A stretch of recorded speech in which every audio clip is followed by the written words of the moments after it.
आप अगर ये चाहते हो कि हमारा भाई है, हम इसको जिताएंगे, लेकिन आपके एक दो भाई के जीतने से 40, 50, 60 सीटों का समीकरण बिगड़ रहा हो और वहां समीकरण बिगड़ने से बीजेपी आ रही हो, तो मेरे भाइयों ये बड़ा नुकसान है कि बंगाल में बीजेपी आ जाए। हमारे एक दो कैंडिडेट अगर हार रहे हैं, हार जाएं, लेकिन बीजेपी से अगर हम बच जाएं तो ये छोटा नुकसान है कि हम अपने कैंडिडेटों को हरा दें। बड़े नुकसान से बचने के लिए छोटे नुकसान को कर जाना ये अक्लमंदी है, ये दानिशमंदी है, और शरीयत भी हमें यही हुक्म देती है कि बड़े नुकसान से बचने के लिए छोटा नुकसान अगर हो रहा है तो छोटा नुकसान तुम कर दो।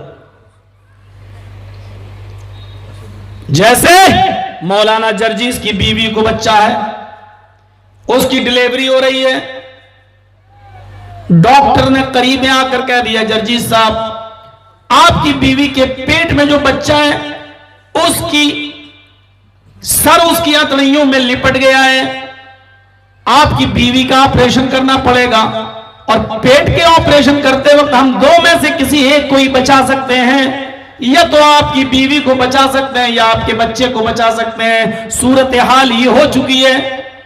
अब आप बताइए कि आपको आपकी बीवी चाहिए या बच्चा, हम दोनों में से किसी एक को बचा सकते हैं। जर्जीस साहब को अपनी बीवी से भी मोहब्बत है, जर्जीस साहब को अपने उस इकलौते बेटे से भी मोहब्बत है जो पहली बार अपनी मां की कोख में आया है और बाहर आना चाहता है, उस बच्चे से भी मोहब्बत है। लेकिन डॉक्टर ने ऐसी सिचुएशन पेश कर दी है कि दोनों में से किसी एक को बचाया जा सकता है। अब बताओ किसको बचाऊं? तो अब अक्लमंदी और दानिशमंदी है कि किसी तरीके से उसकी मां को यानी अपनी बीवी को बचा लिया जाए। छोटा बच्चा जो जा रहा है, जाय हो रहा है, अगर उसके जाने से बीवी बच रही है तो उस बीवी को बचाने के लिए छोटे बच्चे की जान जा रही है तो चली जाने दो, बड़ा नुकसान ना हो। अगर बीवी सलामत रहेगी तो बच्चे और भी पैदा हो सकते हैं, लेकिन अगर बच्चे को बचा लिया और बीवी मर गई तो ये बड़ा नुकसान होगा। और फिर मौलवी जर्जीस की ससुर और उसकी सास भी कह रही है कि मुझे मेरी बेटी चाहिए, तो इसमें एक और फितना और फसाद होगा। इसलिए बेहतर यह है कि बड़े नुकसान से बचने के लिए छोटा नुकसान कर दो। जर्जीस अपने कलेजे पर पत्थर रख कर कहता है, डॉक्टर साहब बीवी को बचा लो, अगर ऐसी सिचुएशन है तो बच्चा अगर खत्म हो रहा है तो क्या कर सकते हैं, बच्चे को जाने दो, लेकिन बीवी को बचा लो। शरीयत कहती है ऐसी पोजीशन में, कुरान और हदीस कहती है ऐसी पोजीशन में अगर बच्चा मरता है तो आप उसके गुनाहगार नहीं होंगे, आप पर उसका कोई गुनाह नहीं लादा जाएगा, क्योंकि ये मजबूरी की कंडीशन है। मेरे बंगाल के साथियों, मेरे बंगाल वालों, बड़े नुकसान से बचने के लिए अगर आपको छोटा नुकसान करना पड़े तो कर देना, लेकिन बड़े नुकसान से बचते रहना, बच जाना। झारखंड वालों ने अक्लमंदी का सबूत दिया, बंगाल वालों तुम भी अक्लमंदी का सबूत दे देना। मैंने कहा था ना अपनी किसी तकरीर में, यूट्यूब पे खंगाल के देख लेना, मैंने कहा इसकी उल्टी गिनती शुरू हो गई है। आपको आप मानेंगे नहीं मेरी बात,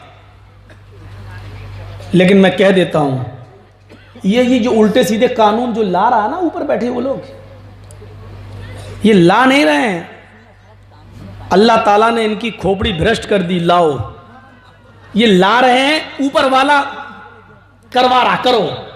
क्यों? क्योंकि गीदड़ की जब मौत आती है तो वो शहर की तरफ भागता है। ये इनकी मौत के दिन यहां से शुरू हो चुके हैं, मौत के दिन, और यही चीज इंशाअल्लाह, जोर से बोलो इंशाअल्लाह, यही चीज इन दोनों जहरीले सांपों को ले डूबेगी। कोई चीज नहीं घबराने की, ईमान। और इससे भी बड़ी एक चीज हम आपको बताएं, ईमान तो सबसे बड़ी चीज, लेकिन आपको एक चीज और बताने जा रहा हूं। वो इस वक्त मुल्क के हालात ऐसे हैं, अपने झगड़े अपने घरों में रख लो, मत लाओ बाहर। इस वक्त मौलाना जर्जीस ना अहले हदीस है, ना देवबंदी है, ना बरेलवी है, ना शिया है, ना चिश्ती, रिजवी, कादरी, कुछ नहीं। इस वक्त मौलाना जर्जीस सिर्फ एक मुसलमान की हैसियत से आपके सामने खिताब कर रहा है।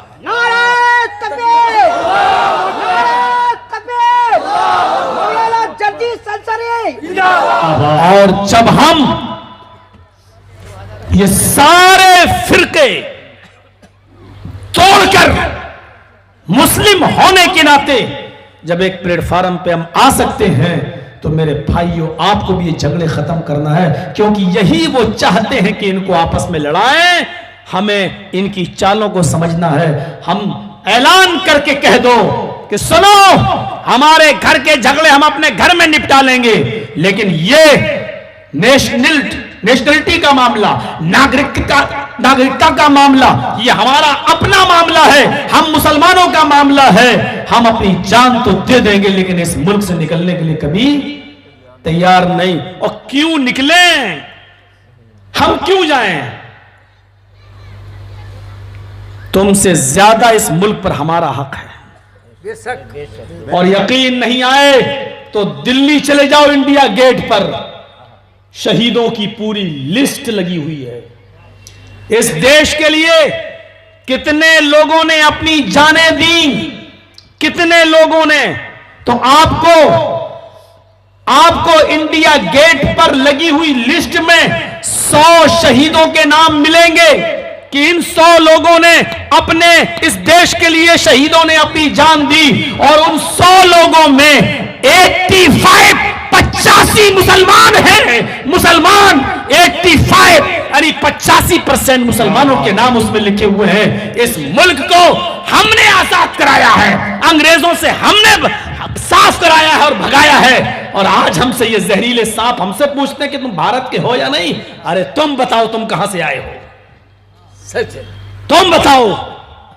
इनमें से एक भगोड़ा है, ये तड़ीपाड़ है। तुम हमसे कहते हो, तुम सबूत दो। कहां चली गई अकल तुम्हारी?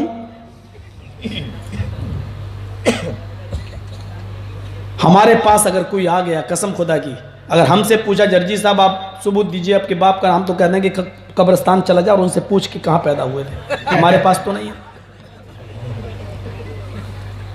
हमारे पास नहीं है। मेरे बाप दादा की कब्र ये मौजूद है, यहां आके पूछ ले। और तुम लोग तो सब कुछ कर लेते हो, मुर्दों को भी निकाल कर उनका भी पोस्टमार्टम कर लेते हो, तो निकाल के पूछ लो उनका ब्लड व्लड लेके कि कहां पैदा हुए, डीएनए टेस्ट कर लो। हम तो नहीं देंगे। बहुत सख्त जरूरत है इस वक्त इत्तेहाद की। काम करने वाले काम कर रहे हैं, हमें सोचना चाहिए। आज ये लोग हमसे पूछते हैं।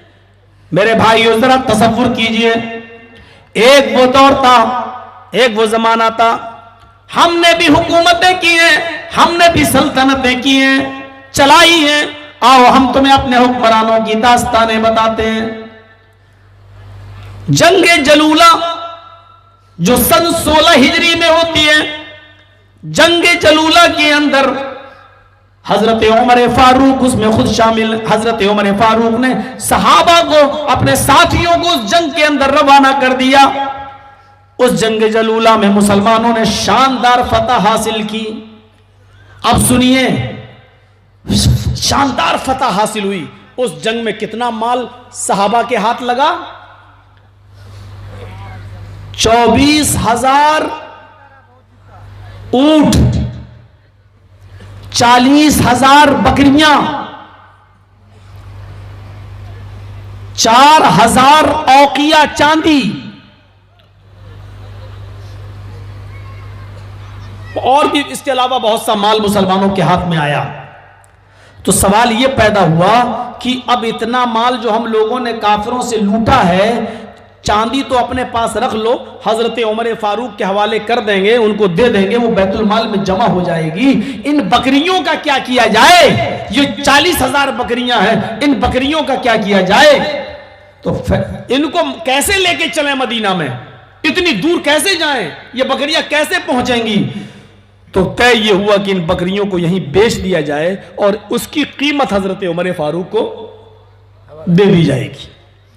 उन बकरियों को जब बेचा गया तो उस जंगे जलूला में उमर फारूक का अपना बेटा अब्दुल्ला इब्ने उमर भी शामिल था। अब्दुल्ला इब्ने उमर ने कहा, इन 40,000 बकरियों को मैं खरीदता हूं, बताओ आप इसकी क्या कीमत लेंगे? लोगों ने आपस में मशवरा किया और 40,000 दिरहम में 40,000 दिरहम में उन बकरियों को हजरत अब्दुल्ला इब्ने उमर को दे दिया। अब्दुल्ला इब्ने उमर ने 40,000 दिरहम में वो बकरियां खरीद ली और एक आदमी को लगा दिया कि तुम इसको मदीना पहुंचा देना। ये 40,000 दिरहम उन्होंने बैतुल माल में जमा कर दिए। एक हफ्ते के बाद सुनिए, सरकारी फंड की ऐसे हिफाजत होती है, तुम्हारी तो नाक के नीचे से विजय माल्या माल लेके भाग जाता है, पता ही नहीं चलता। ललित मोदी भाग जाता, पता ही नहीं चलता। इस तरह अब्दुल्ला इब्ने उमर की जब बकरियां एक हफ्ते के बाद जब आई मदीने में, कुछ लोग जब उनको लेकर आए तो हजरत उमर फारूक की नजर उन बकरियों पे पड़ी। कहते हैं कि बेटे ये तुम्हारी बकरियां हैं? कहां, तुमने इनको खरीदा था? कहा हां। कितने में खरीदा था? कि 40,000 दिरहम में। हजरत उमर फारूक ने कहा बेटे तुम्हें 40,000 रुपए में ये बकरियां इसलिए दे दी गई हैं क्योंकि तुम उमर के बेटे हो।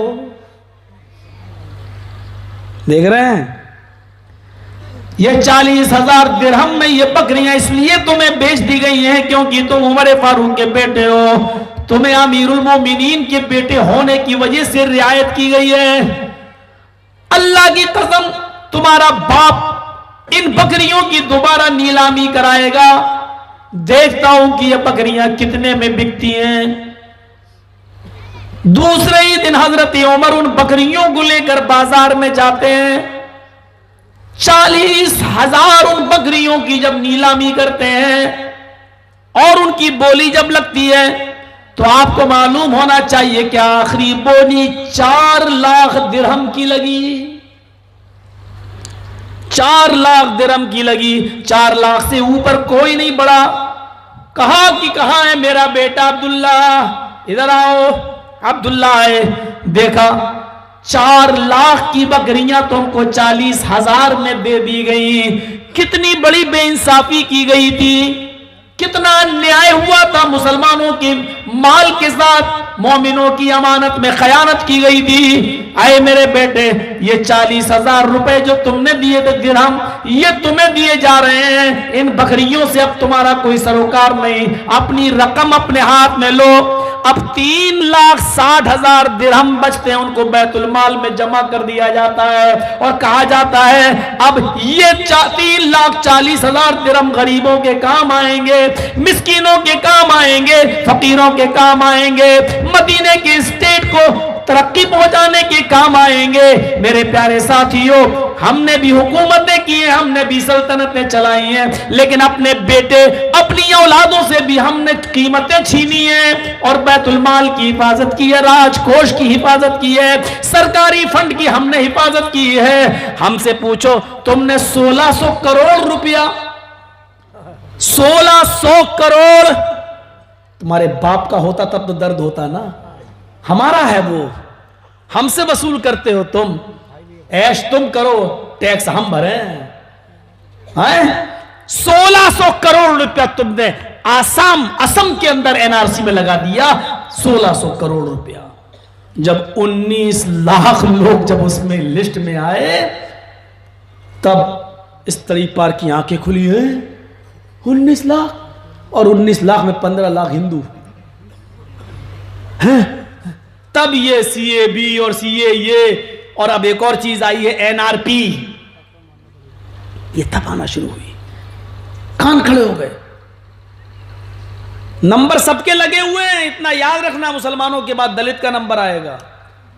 अभी दलितों को मंदिर में नहीं घुसने देते हैं, बोले ब्राह्मण हैं। इनकी किताब में लिखा है बाकायदा, ब्रह्मा ने अपने मुंह से ब्राह्मण को पैदा किया, ब्रह्मा ने अपने हाथ से छत्री को पैदा किया, ब्रह्मा ने अपने रान से शूद्र को पैदा किया, ब्रह्मा ने अपने रान से वैश्य को पैदा किया, ब्रह्मा ने अपने पैरों से शूद्र को पैदा किया। ये शूद्र ब्रह्मा के पैरों से पैदा है, लिहाजा ये नीच जात के लोग हैं, इनको नीची जात में रहने दिया जाए, इनको मंदिरों के अंदर प्रवेश करने का हक नहीं है।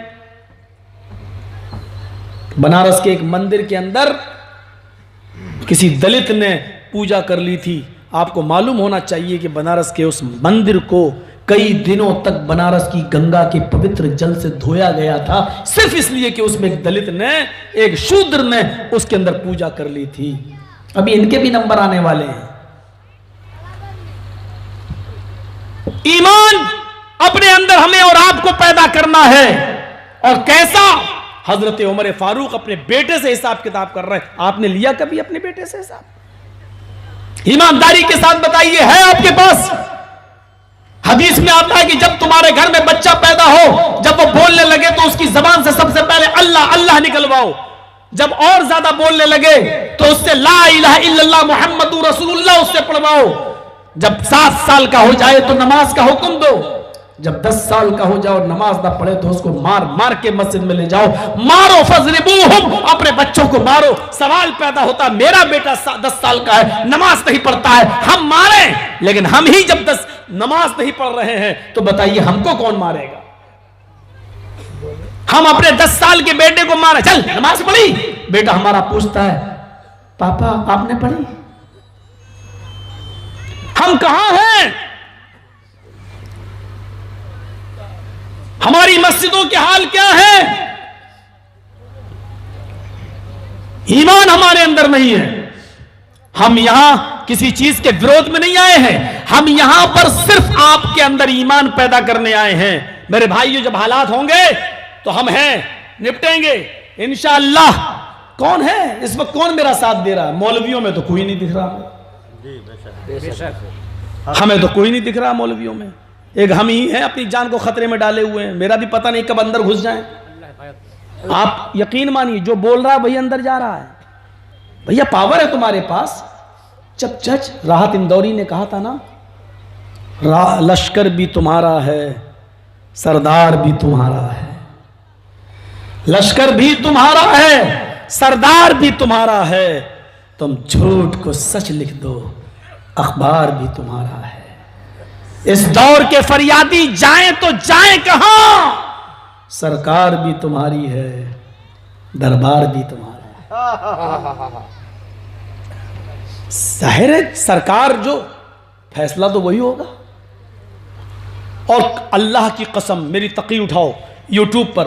आप मुझे पीर वीर मत मानने लगना, मैं वो नहीं हूं ना। आप कह दो कि मौलाना साहब ये फैसला